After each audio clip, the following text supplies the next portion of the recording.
America और Iran के बीच दुश्मनी खत्म करने के लिए हुए समझौते की घोषणा ने डोनाल्ड ट्रंप को उनके जन्मदिन पर एक बेहद शानदार तोहफा दिया है।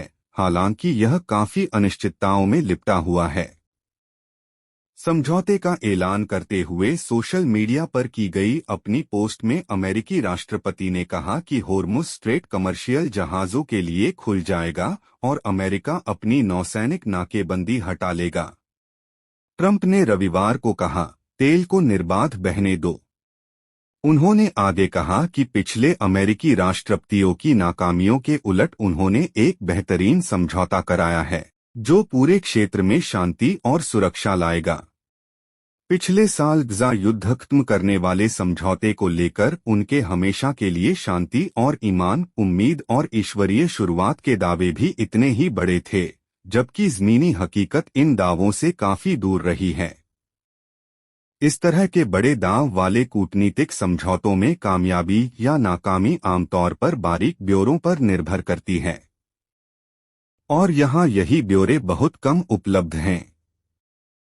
रविवार शाम फॉक्स न्यूज को दिए इंटरव्यू में उपराष्ट्रपति जेडी वेंस ने कहा कि ईरान कभी भी परमाणु हथियार हासिल नहीं करेगा। यह बात इस समझौते में शामिल है और अमेरिका इसके पालन की पुष्टि कर सकेगा।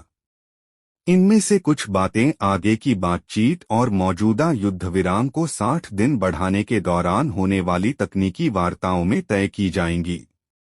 लेकिन अगर दशकों से ईरान को उसके परमाणु कार्यक्रम से पीछे हटाने के लिए किए गए प्रयासों से कुछ साफ हुआ है, तो वो यह है कि कोई गारंटी नहीं होती, चाहे अमेरिका को इस समझौता एमओयू में कितना भी भरोसा क्यों न हो। मानो इस बात को और स्पष्ट करने के लिए ईरान की सर्वोच्च राष्ट्रीय सुरक्षा परिषद ने रविवार को एक बयान जारी कर कहा, अंतिम बातचीत को तब तक टाल दिया जाएगा जब तक समझौता ज्ञापन के तहत दूसरे पक्ष की प्रतिबद्धताओं को लागू नहीं किया जाता।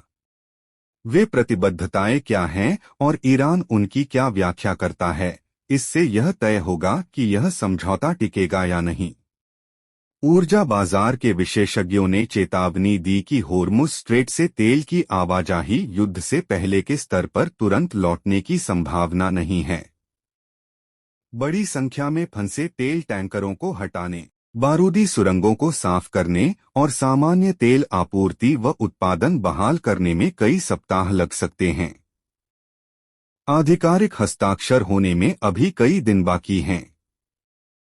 ऐसे में ईरान और अमेरिका के पास समझौते की सफलता सुनिश्चित करने के लिए अहम बिंदुओं पर सहमति बनाने का समय है, लेकिन इसके टूटने की आशंका भी बनी हुई है।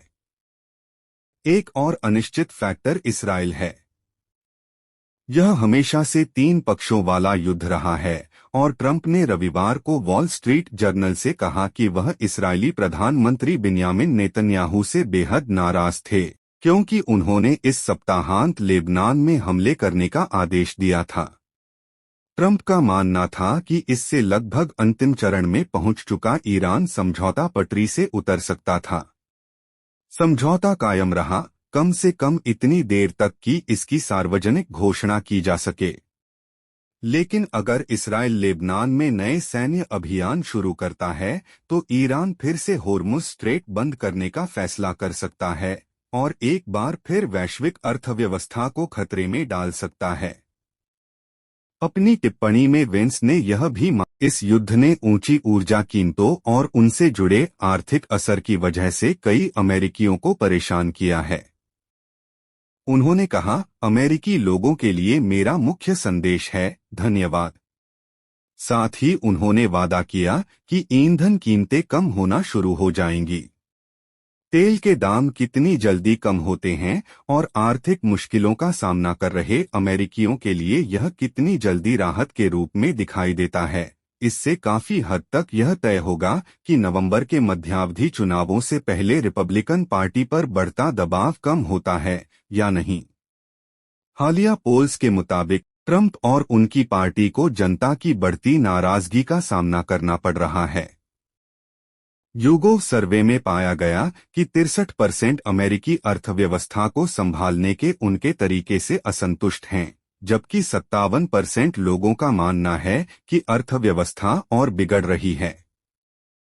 कम से कम इतना तो है कि रविवार का समझौता जारी संघर्ष से पैदा हुए कुछ आर्थिक दबाव को कम करने में मदद कर सकता है, भले ही उसे पूरी तरह खत्म न कर सके। अगर पेट्रोल की कीमतें वास्तव में गिरना शुरू होती हैं, तो यह अमेरिकियों के लिए इस बात का ठोस संकेत हो सकता है कि हालात बेहतर हो रहे हैं। यह जंग शुरू होने से पहले जैसी स्थिति थी, उसकी ओर बढ़ाया गया एक अहम कदम है। भले ही ट्रंप के बड़े लक्ष्य फिलहाल पूरे नहीं हुए हों और उन्हें अपने देश में अब भी राजनीतिक जोखिमों का सामना करना पड़ रहा हो,